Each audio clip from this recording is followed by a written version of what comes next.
Recently, Microsoft has released a new marketing campaign that has divided a lot of fans of the Xbox ecosystem, and that's referring to the everything is an Xbox format, which shows a bunch of random devices that you can play Xbox on.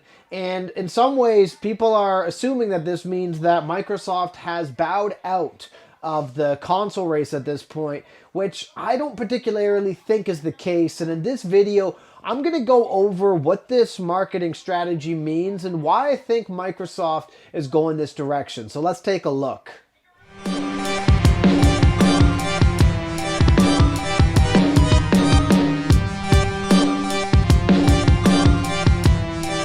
Microsoft's marketing campaign is sharply dividing a lot of Xbox diehards. And what I mean by that is we're seeing some people saying this is Microsoft's direct admittance that the console that they've created is pretty much dead and Xbox is not really Xbox anymore. It's just a service that anybody can use.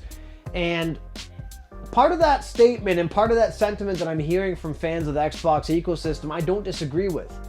I do think that Microsoft is more focused on rolling out their service to more devices than they are at this junction in trying to compete in the console wars. And I know that might be an unconventional strategy, but I don't necessarily think that's a bad thing. And so I do see and I do hear a lot of YouTubers saying, well, then what's the point of buying an Xbox at all? Well, I think that's a very short-sighted statement because Xbox, when you look at the Series S and the Series X and the different multiple versions you can buy of these consoles, they offer you a very either cheap barrier to entrance with the Series S or a more modest barrier to entrance with the Series X to be able to play a lot of AAA titles that the only other alternative you have is either buying a very expensive PS5 or an even more expensive gaming PC. And when you think about it from that model, I think Microsoft has the right approach. I think especially, and I've spoken very highly about this console, and that's the Series S, I think especially even with the Series S that goes as cheap as almost $270 and $250 in some cases, depending on holiday sales, you have a very cheap gaming console that can output very modest and good graphics for a lot of these AAA titles. And that means that a lot more people have the opportunity to play. And I've even done videos on comparing what it would cost to build a gaming PC equivalent. And there's no doubt in my mind that the Series S is still substantially cheaper, but also gives you substantially more value based off of the price. And so when I think that a lot of people are going, well, what's the point of even having an Xbox? I think that's the point right there. I think Microsoft is smart in having a lower tier and higher tier console to be able to allow people who don't have a high-end gaming PC or have the PS5 or whatever it is to be able to play a large library of games using that Game Pass service. And I think that the model that we're going to see in the future of a lot of gaming consoles is going to be similar to how Microsoft is doing it now. And what I mean is we're even seeing consoles and companies like Sony push some of their AAA titles to PC now. They're available to play on computers, some of these games, right?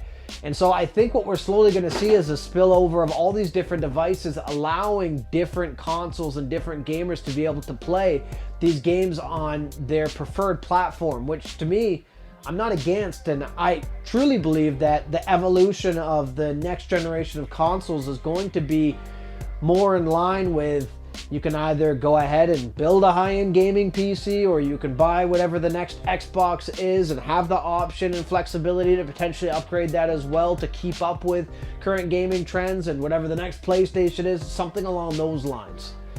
And when I look at it from that perspective, I don't think that Microsoft is crazy like some people are stating in advertising all the different ways you can play their games.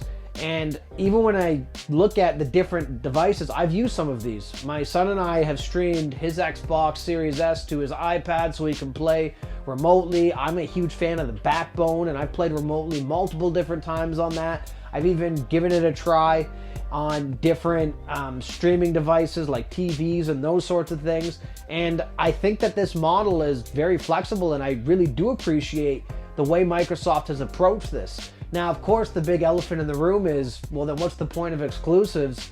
And in many ways, people are right. At that point, And my opinion of this is, I like flexibility for how I can play my games, and I'm not opposed to that flexibility extending over to other devices.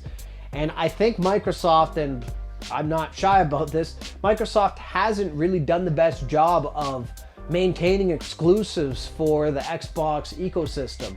And I think instead of trying to fight that or trying to entice different developers to exclusively develop for the Xbox at this point, they've gone into a different route where they're looking at, how can we just make our service better for everybody? How can we capture different markets who might not have an Xbox but want to use their, Steam Deck or ROG Ally and play on those devices? And I think when I look at it from that perspective, I think there's a positive movement and a positive trend that Microsoft is setting for their devices and their consoles. And I think the evolution of Xbox is going to be more service-based, but I think we're also still going to get new consoles, but that's just going to be one of many other options for your preferred way to play Xbox. And when I look at it from that perspective, I'm not worried, and I think this is actually a good step and good move for Microsoft.